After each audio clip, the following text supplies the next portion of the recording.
Bem-vindos ao 10º episódio do podcast Manual Vida Saudável. Meu nome é Marielle Mello, sou endocrinologista e meu objetivo é tratar diabetes, obesidade e tireoide de uma forma leve e descomplicada. Em cada episódio, vamos discutir um tema relevante ou polêmico da endocrinologia, sempre com a ajuda de um convidado especialista no tema em questão. E o título do episódio de hoje é Qual o papel da hormonização na incongruência de gênero?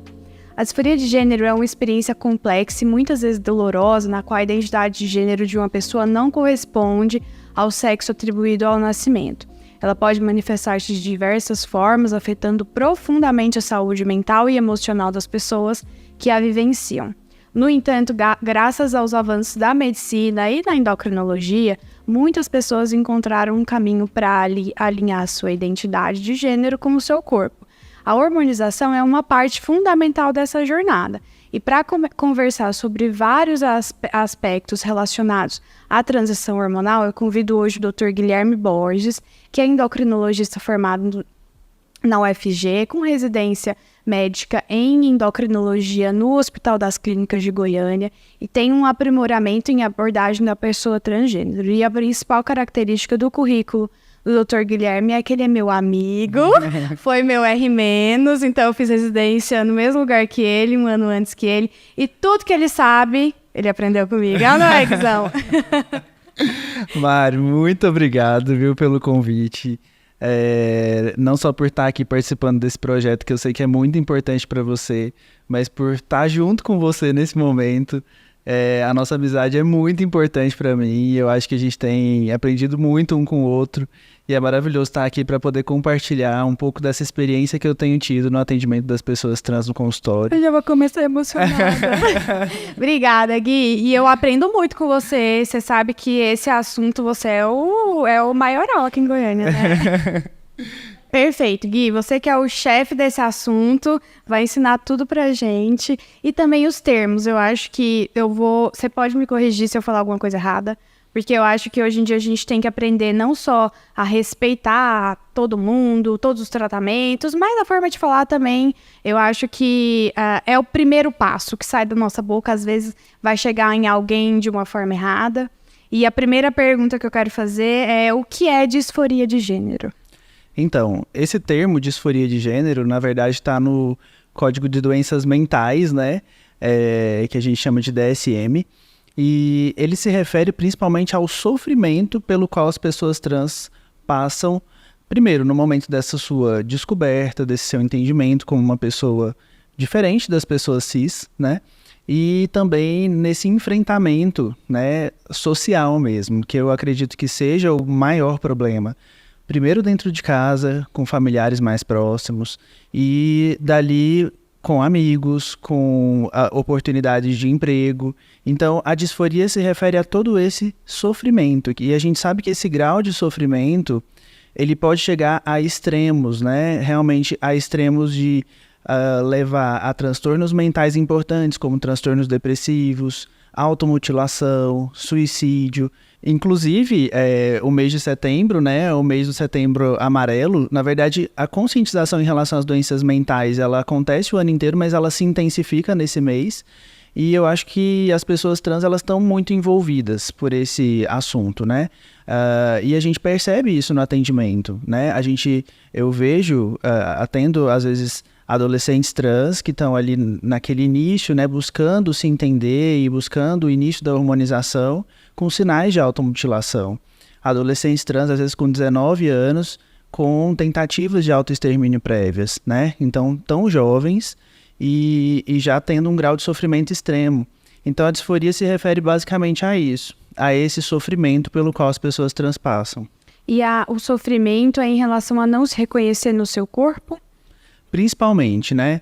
Então, você tem o sexo biológico, que é aquele que é designado ao nascimento, e você tem a identidade de gênero em si, né? Que seria como aquele indivíduo realmente se enxerga, independente das características sexuais secundárias que a gente fala, que seria mama, pelo, aí pênis, ou vagina, ou vulva. Então, tudo isso não está de acordo, né? Uma coisa não está de acordo com a outra. Então ela se olha no espelho e ela basicamente não se reconhece, né?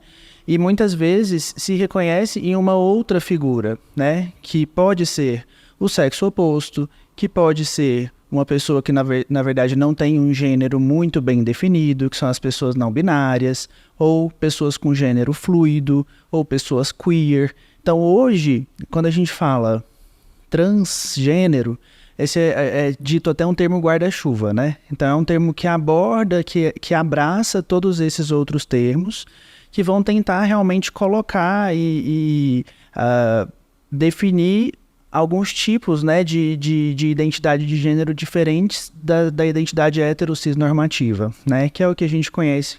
Homem, mulher, pronto, acabou. Isso. Fim. Homem, mulher e heterossexuais, né? Então, e eu acho que a gente vai até conversar um pouquinho sobre isso. Sim, era a minha próxima né? pergunta. Qual que é essa diferença de identidade de gênero e orientação sexual? Porque muita gente confunde. Exato. Então, eu até tenho na minha aula uma mandala, né? Uma mandala da diversidade, assim. Porque as combinações, elas são infinitas, assim, elas são muitas, né? Desde o sexo biológico, a gente sabe que biologicamente a gente também pode ter algumas alterações, né? Inclusive endócrinas, pessoas intersexo, que aí realmente vai alterar um pouquinho a genitália e até mesmo talvez essa percepção de identidade de gênero. Dali a identidade de gênero e então o papel de gênero, a expressão de gênero, que é como aquela pessoa realmente se comporta, se veste, se sente à vontade no meio social. Então essas combinações são diversas. E a orientação sexual é basicamente a atração que aquela pessoa sente por um determinado indivíduo, né? Então se ela sente atração pelo mesmo gênero, a gente diz que essa pessoa é homossexual. Se ela sente atração pelo gênero oposto, então essa pessoa é uma pessoa heterossexual. E aí a gente tem as outras possibilidades, as pessoas assexuais, as pessoas bissexuais, né? Então, o gênero ele não está necessariamente ligado à orientação. E eu achei interessante que você falou que ele está ligado ao mesmo gênero, ao gênero oposto, e não ao sexo oposto. Exato. Porque daí a pessoa que é trans, às vezes ela tá ligada, atraída ao seu sexo, mesmo sexo. Ao mesmo gênero. Ao mesmo gênero, eu Isso. falei errado. Tá, mas é isso. É isso. Então, para você não se confundir, eu acho que às vezes as pessoas se confundem, né? Você vai pensar basicamente no gênero daquela pessoa, né? Ótimo. Então, se a pessoa, ela se considera uma mulher trans e ela tem atração por pessoas do gênero masculino, ela é uma pessoa heterossexual. Mesmo Independente sendo daquela pessoa do gênero masculino também ser uma pessoa trans. Porque existem muitas relações entre pessoas trans. Então, mulheres trans que se relacionam com homens trans, mulheres trans que se relacionam com mulheres trans, homens trans que se relacionam com homens trans. Então, eles acabam também criando uma rede de apoio ali, né? Porque, lógico, eles estão passando pelos mesmos problemas em graus variados, né?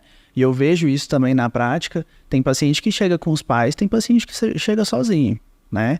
Então, você vê o paciente que está mais vulnerável, que não tem aquele apoio, aquela rede de amparo familiar, e aquele paciente que já tem, né? Não que seja fácil, mas lógico, você já vai ter um alicerce ali, né? Você vai ter uma base apoio. E um apoio muito maior, né? Então, isso faz muita diferença, né? E aí, que você falou da mandala, achei super interessante, porque realmente tem uma infinita opção ali de possibilidades, né? Sim, é uma infinidade de ligações ali. Não dá pra você supor que uma pessoa trans, ela é homossexual. Jamais. Na verdade, a gente até sugere que nunca se faça isso, né? Então, o ideal é que você sempre pergunte, né? Então, como você se identifica? Como você gostaria de ser chamado? O pronome que melhor te define? A gente sabe que hoje criam-se até neologismos, né? Para que aquelas pessoas se sintam mais incluídas, realmente. Exatamente essa palavra. Para que elas se sintam confortáveis, né? No meio social. A gente até tive a oportunidade de discutir no outro grupo de amigos do segundo grau esse assunto, porque, na verdade, era da faculdade. E aí eles comentaram a foto de um formando trans que colocou no jaleco colocou no Instagram Elo, que era o pronome pelo qual ele se sentia confortável para ser chamado, e no jaleco estava medicine. Então não estava médico, não estava médica, e não estava medicina. E aí eles, nossa, mas o que tem botar medicina, né? Mas é porque medicina não define a pessoa, medicina é a profissão. Como se fosse um mimimi, né? Isso, tipo, isso é tão pequeno, mas para eles não é pequeno. E começa justamente do pequeno, E por entendeu? e se é pequeno, por que eu vou fazer com que isso seja uma discussão? Exato.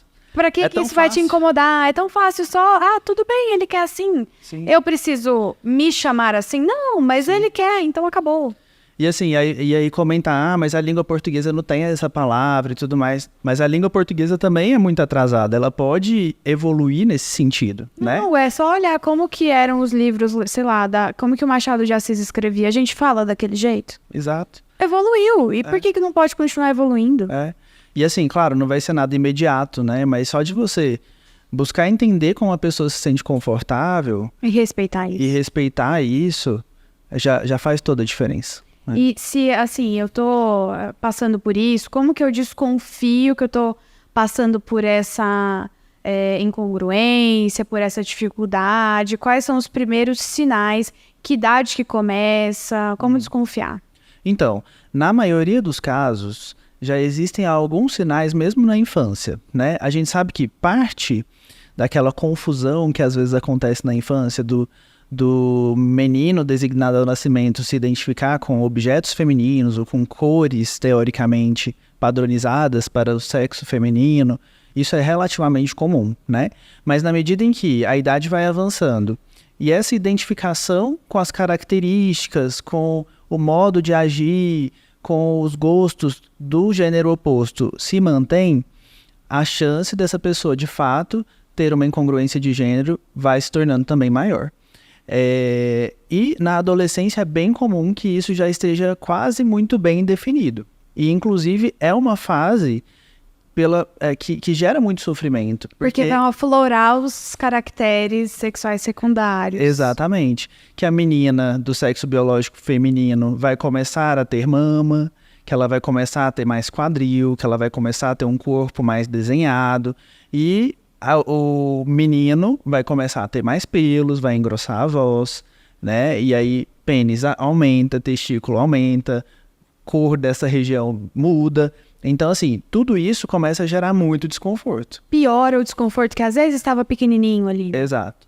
Então, o importante é que os pais se informem a respeito disso e possam ter a consciência de que talvez na casa deles possa existir uma pessoa trans, né? E observar esse tipo de comportamento sem estigmatizar. E, principalmente, sem impor limites, sem impor barreiras. Porque se eles apoiarem esse indivíduo, com certeza o grau de sofrimento vai ser muito menor, né? Em alguns casos, essa confusão em relação à identidade de gênero acaba se resolvendo e muitas vezes permanece alguma alteração, alguma mudança aí de orientação sexual apenas. Então, indivíduos que se mantêm identificando-se como cis, mas talvez homossexual. Entendi. Ou talvez bissexual, entendeu? Mas sem gerar um sofrimento, porque isso foi resolvido.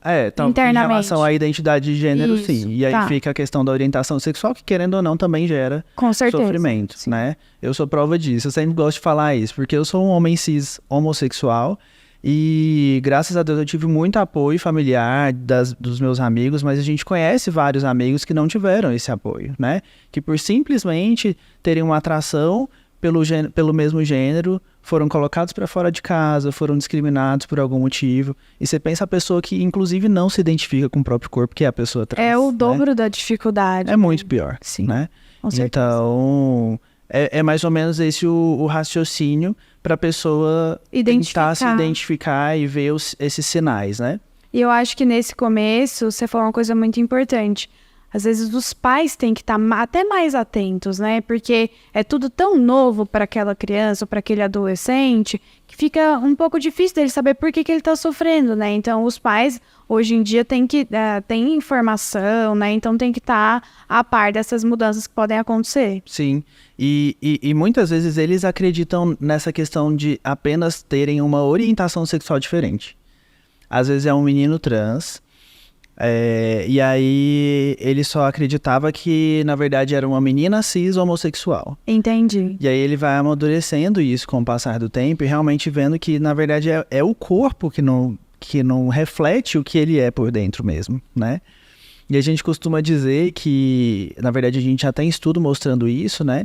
Que o sistema nervoso central desses indivíduos é diferente, né? Eu ia te perguntar se tem alguma forma de, tipo assim, algum exame que identifica, assim, objetivamente não, mas estudos, né? Existem estudos e assim, tem alterações nas vias endócrinas em si, né?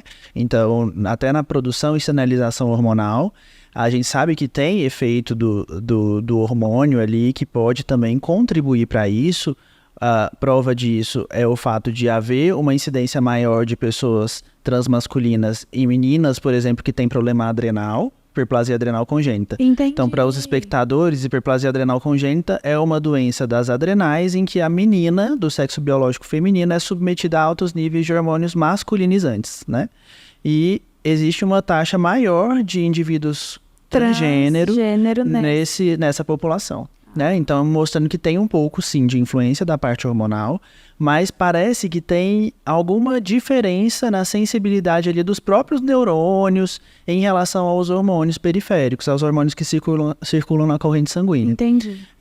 Para esse indivíduo acabar não percebendo isso de uma forma convencional e se entender de uma forma diferente, né?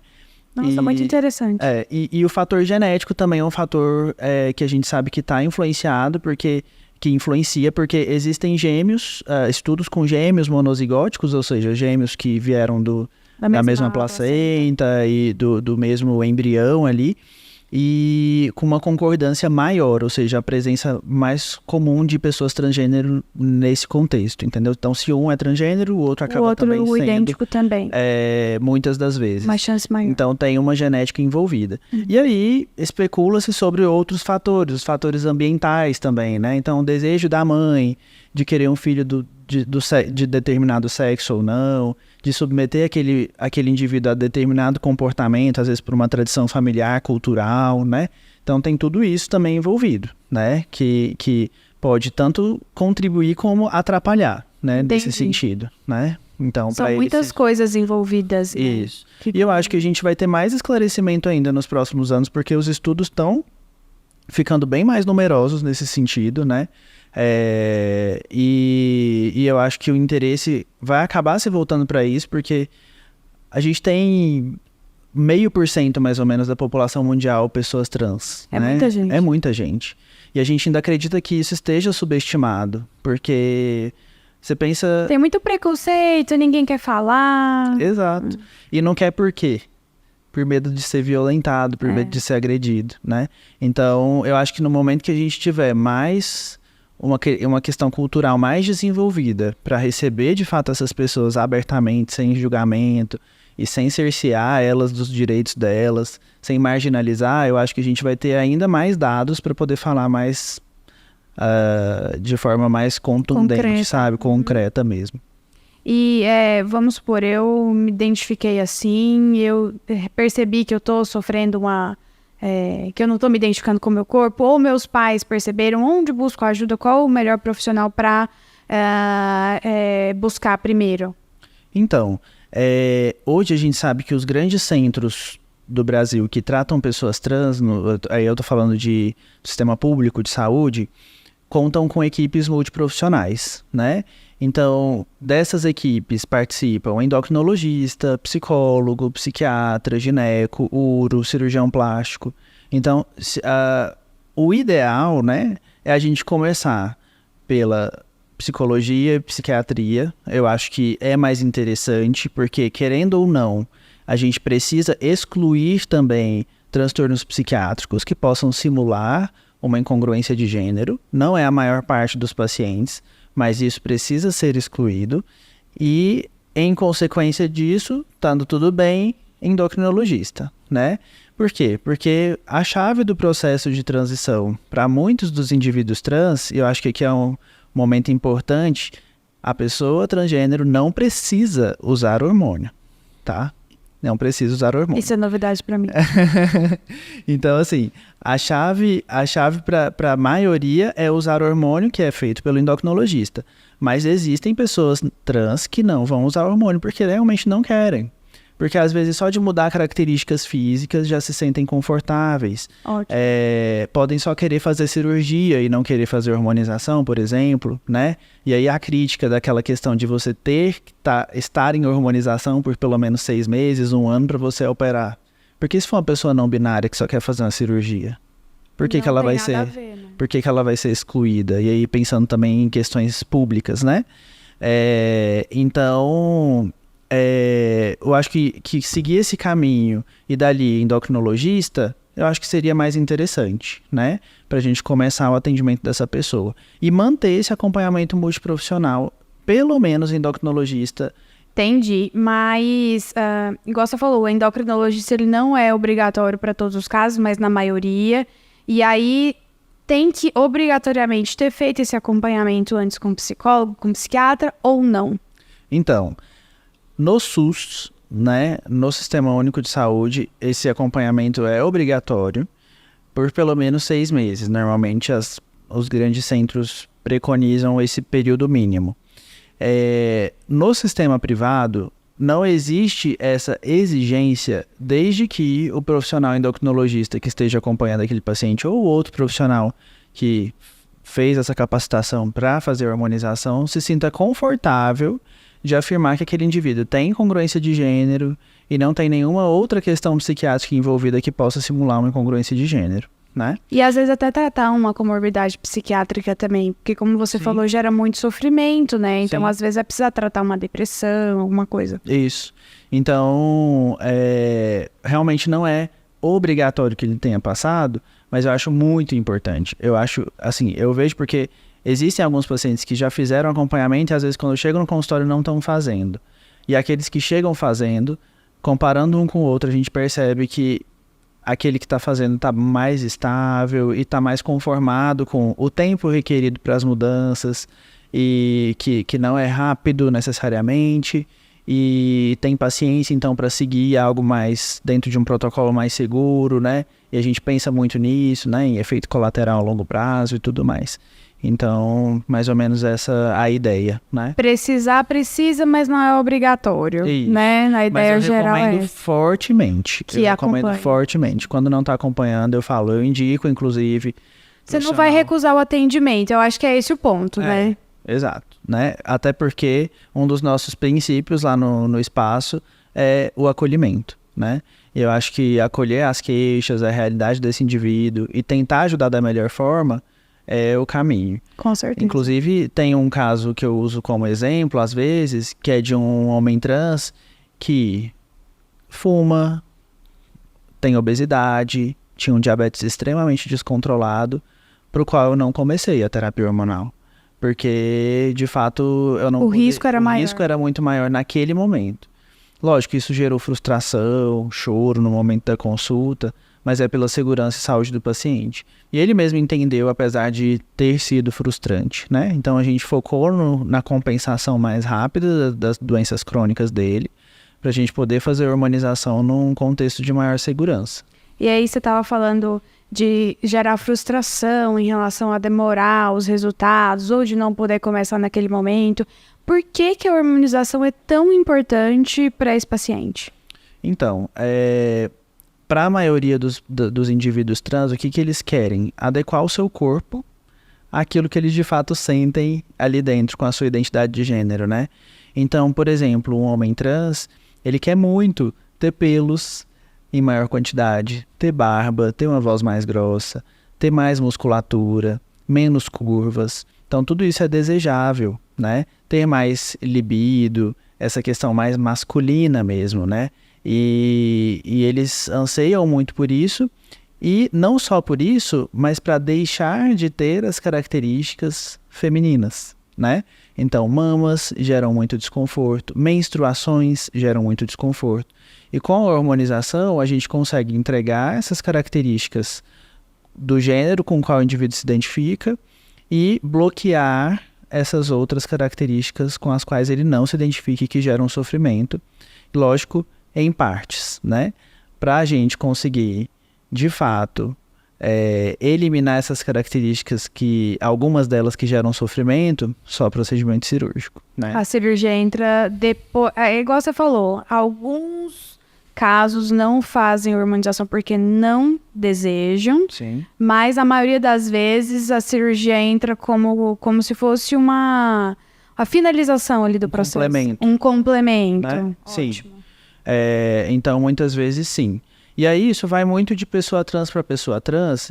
E aí, eu concordo com talvez esperar um tempo um pouco maior de hormonização para se fazer um procedimento cirúrgico, porque às vezes a hormonização promove algumas modificações corporais que já deixam aquele corpo aceitável, passável, que a gente fala muito esse termo, passabilidade, que é do indivíduo realmente ser identificado por outros como o gênero com o qual ele se identifica. Ah, entendi. Né? Então, às vezes é um homem trans que tem mama pequena. Quando ele começa a usar testosterona, ele perde gordura da mama, ela fica super sutil. Às vezes ele não precisa fazer um procedimento. E aí ele começa a treinar, começa a fazer musculação, desenvolve musculatura peitoral, fica praticamente um peito completamente masculino. Então, eu acho que tem que ter um pouco essa paciência, embora seja difícil, porque eu entendo o que passa ali dentro. Eu até falo para eles, eu não consigo me colocar completamente no seu lugar, mas eu tento ao máximo entender o seu sofrimento e a sua ansiedade pelas mudanças, mas vale a pena esperar um pouquinho. E na mulher trans, a mesma coisa, né? Nas pessoas transfemininas. Às vezes a própria hormonização já promove um desenvolvimento da mama, que para aquela pessoa transfeminina é satisfatório. Ela não quer ter uma mama tão volumosa, por exemplo, né? Da mesma forma, existem algumas pessoas transfemininas que não são muito desconfortáveis com a genitália masculina, né? Com o pênis. Conseguem ter prazer, conseguem utilizar isso na relação sexual, enquanto outras realmente abominam e sonham com um procedimento cirúrgico. Então, cada caso é um caso. Exato. Eu acho que nesse universo, o que a gente sempre conversa na medicina de individualização do tratamento é extremamente apropriado, assim. Eu acho que eu até acredito que seja o contexto da endocrinologia que a gente mais individualiza. Inclusive dose de hormônio, inclusive periodicidade de exame, de acompanhamento, porque cada indivíduo ali é realmente muito, muito único e diferente. Não tem um protocolo igual para todos, não né? tem. Vai depender do que ele está sentindo. Sim. E eu acho daí também a dificuldade de desenvolver guidelines nesse sentido, porque as pessoas trans são muito diferentes umas das outras. Mas, assim, eu acho lindo, assim, o fato da gente conseguir fazer isso, proporcionar esse conforto para a pessoa. Com os hormônios. Com o uso dos nossos queridos hormônios. E eu acho que nesse caso, diferente do que talvez alguns pensem, né? Não só do ponto de vista para melhoras estéticas, né? Aqui a gente está vendo um todo, né? Você vê que essas pessoas podem morrer por não fazer hormonização, né? Então, a gente está fazendo isso para evitar essas consequências maiores, para dar qualidade de vida, para permitir com que elas realmente se sintam incluídas nesse mundo. Com certeza. Eu acho que é o que você falou aí, diferenciar de estética, é muito bom, porque alguns advogam que usar anabolizante é errado, não é? Então, mas com a pessoa trans, você dá testosterona. Mas o contexto é infinitamente diferente, né? Não tem como comparar. Totalmente. E eu acho que o que prova isso é que, apesar da gente querer despatologizar isso, a gente tem um CID, né? Então, a gente tem o CID de incongruência de gênero. Se a gente precisar colocar isso na receita, a gente tem o que colocar, diferente de quem utiliza um esteroide anabolizante única e exclusivamente para benefício estético, porque não tem CID para isso. Exato. Né? E eu não estou condenando necessariamente essa pessoa, mas, de fato, é um uso um pouco fora do contexto, né? Ideal. Sim, na nossa prática, né? Tipo, de regulação e tal. Nesse caso, você tem apoio do CFM, do CRM total. A gente porque tem tá tudo resoluções. certo. Isso, resoluções do CFM, SUS também, né? Portarias do SUS, do Ministério da Saúde, embasando esse tratamento, né? Mas mesmo assim, existe alguma contraindicação para uma pessoa fazer uma hormonização? Existem algumas contraindicações, né?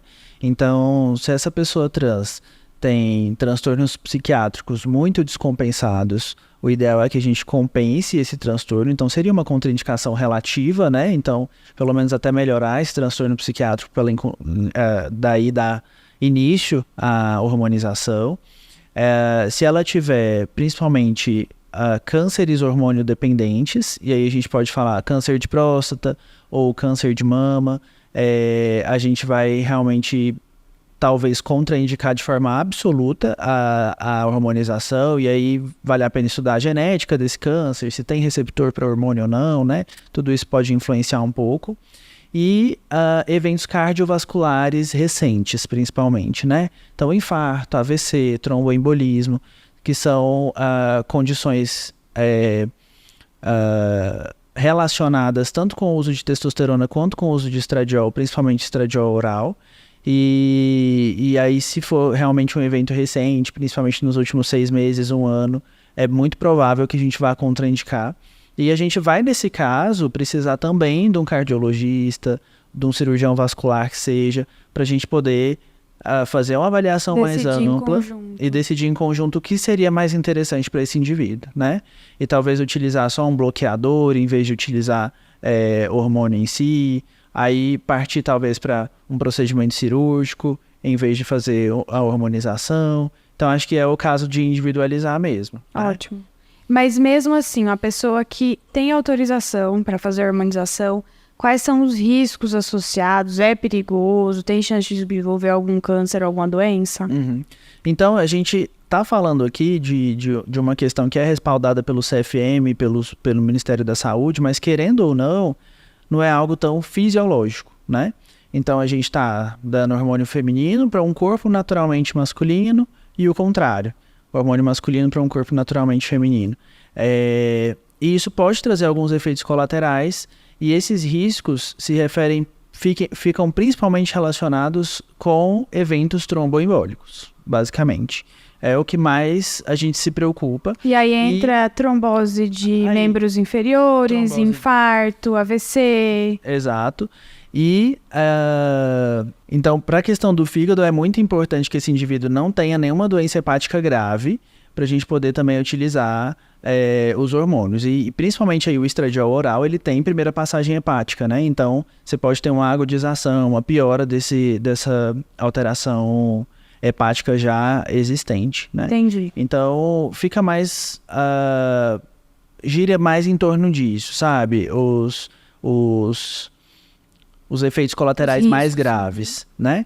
Mas aí existem alguns efeitos colaterais menos importantes, menos graves, mas que podem trazer algum prejuízo ao longo da hormonização. Então, alterações de humor, por exemplo. Então, a pessoa transmasculina está usando o testo, fica mais irritada, às vezes mais agressiva, a libido muda, aumenta, as áreas erógenas mudam, então a área de excitação aumenta, muda de lugar, né? Então, são efeitos em alguns momentos desejáveis, em outros não. Às vezes no momento de adequação de doses pode acontecer talvez de uma forma não tão desejada assim, mas a gente vai tentar adequar para que seja tudo harmônico. Você falou, né? Aí é bem individualizado, vai alterar a dose, intervalo de aplicação, via de administração da medicação, né? Exato. É tudo. E a periodicidade dos exames de sangue, das consultas, mais ou menos tem que ser feita quando? Então, no primeiro ano eu gosto de ver os pacientes a cada 3 meses. Dali, pelo menos a cada 6 meses. Eu acho que 1 ano é muito tempo. Eu acho que acontece muita coisa. Pode acontecer muita coisa em 1 ano e a gente não tá sabendo.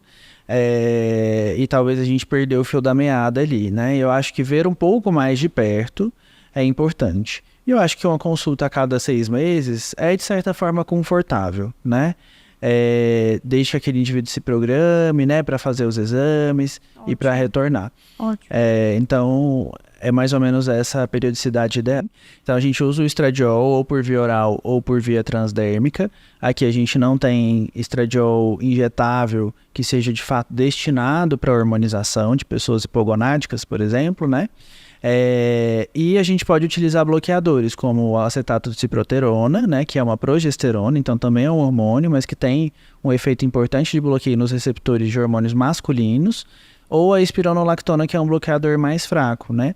A gente até poderia usar alguns injetáveis, que são usados também em puberdade precoce em crianças, mas aí são menos acessíveis, mais caros, mais difíceis de serem utilizados na prática, nesse contexto, né? E na pessoa transmasculina, basicamente a testosterona. Esse é mais, assim, é um que faz um efeito global, né? Exato. A testo realmente consegue resolver grande parte do que a gente precisa. E em alguns casos, você vai precisar usar, às vezes, uma finasterida por causa da queda de cabelo, né? O minoxidil também para áreas específicas. Isso.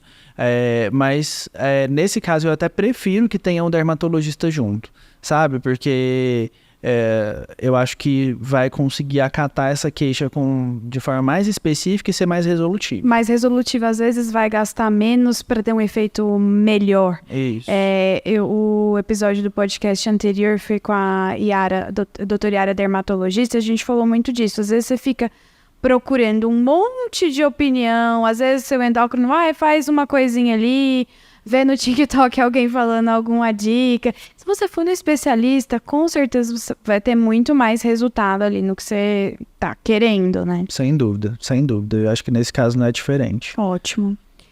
Gui, e para encerrar, assim, qual mensagem de esperança, de apoio você gostaria de compartilhar com as pessoas que estão ouvindo a gente, que estão passando por essa jornada, que eu sei que não é uma jornada fácil e é uma jornada longa também. O que você tem para dizer para quem está ouvindo a gente?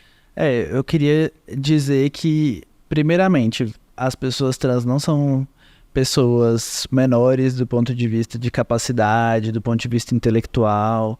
Então são pessoas que devem ser valorizadas tanto quanto as pessoas cis, devem ter oportunidades tanto quanto as pessoas cis e devem acreditar nisso. Vocês, pessoas trans, devem acreditar nisso, né? E porque a gente conseguindo proporcionar esse tratamento globalizado, isso vai permitir com que vocês se sintam confortáveis de estarem no meio de outras pessoas e não ficarem com medo do julgamento, da violência, do olho virado para você, né? E também de perderem oportunidades simplesmente por serem o que são, né? Que eu acho isso é muito impactante, né? Você quer ser simplesmente o que você é, né? Você quer se sentir confortável, você quer ter sua vida normal e não sofrer num corpo que você não reconhece como seu, né? E só de ser assim é tão difícil, né? Com certeza. Então eu acho que realmente isso dá uma reviravolta ali na cabeça. E a ideia é justamente fazer com que essas pessoas acreditem que elas são sim capazes de conquistar tudo que elas querem e com esse apoio, né? E a gente está aí para apoiar profissionais. Existem outros profissionais endocrinologistas em Goiânia e no Brasil que fazem essa rede de apoio para as pessoas trans, né? A gente tem programas no Sistema Único de Saúde que também abraça essas pessoas, mas que precisa de melhorias. Mas a ideia é que a gente consiga, de fato, ampliar essa rede, né? Inclusive para outros profissionais de saúde que se sintam confortáveis para estudar essa área, né? Porque se você é médico, e você tem curiosidade de estudar os guidelines, de estudar essa área, você já pode estar capacitado e se tornar capacitado para atender muito bem essas pessoas. Para que o acesso seja mais facilitado. Exato. Às vezes o sofrimento está muito grande também porque a pessoa não tem acesso ao tratamento. Exato. A gente tem que tentar abreviar isso, né? Simplificar esse acesso. E você tem algum filme, alguma série ou algum livro que trate sobre esse assunto que a gente pode assistir para ter mais noção, assim, do que as pessoas estão passando? Que eu acho que quando a gente assiste alguma coisa, parece que você quase sente a mesma dor que a pessoa, né? Sim.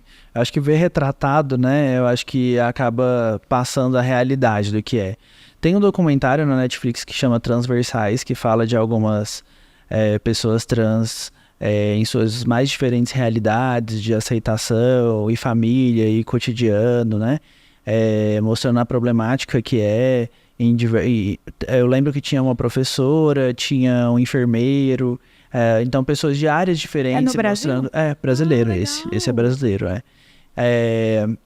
Tem um filme super legal, mas é um pouco mais antigo, que é A Garota Dinamarquesa, né? Que conta a história de uma pessoa transfeminina, e que se descobre uma pessoa transfeminina. Ele se passa em Copenhague em 1928, se eu não me engano, né? Então é bem interessante para a época, né? Disruptivo, né? Século XX, né? Início do século XX e aquela pré-Segunda Guerra Mundial ali. Então, eu acho que era um momento, talvez, que tivesse ainda mais preconceito, mais rótulos, né? Certeza. Muito mais barreiras.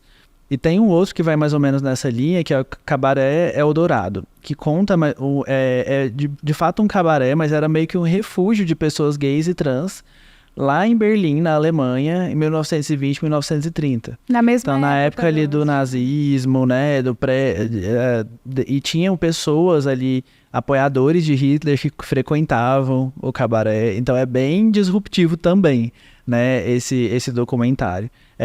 Esse filme?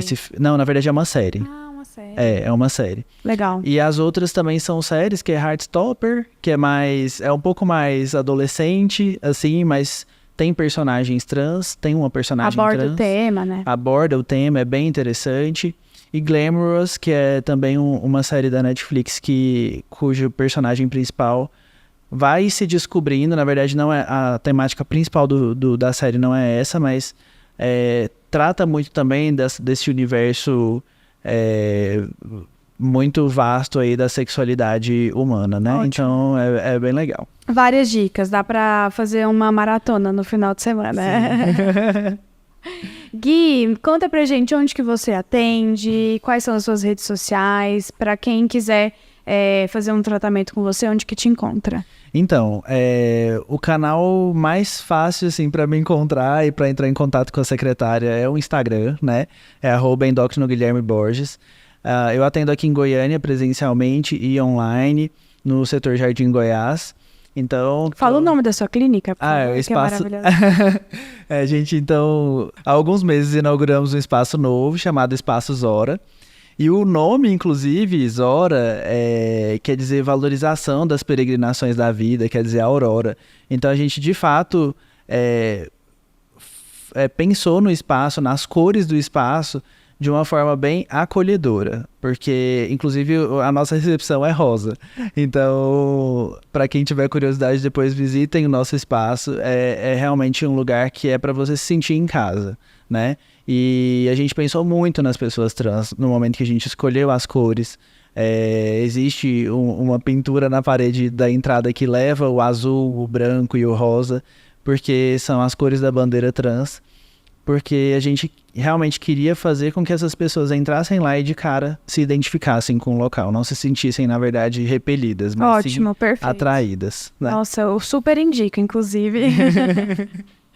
Obrigada, Gui, foi ótimo nosso papo. Eu tenho certeza que muita gente que tinha dúvida esclareceu muito sobre esse assunto e você estará sempre convidado para próximos episódios. Obrigada, amiga. Estou muito feliz de estar aqui, por estar contribuindo com você e por discutir um tema para mim tão relevante, eu acho que para a sociedade de uma forma geral. E parabéns pelo seu projeto. Obrigada. Sou muito orgulhoso por ser seu amigo. Obrigada.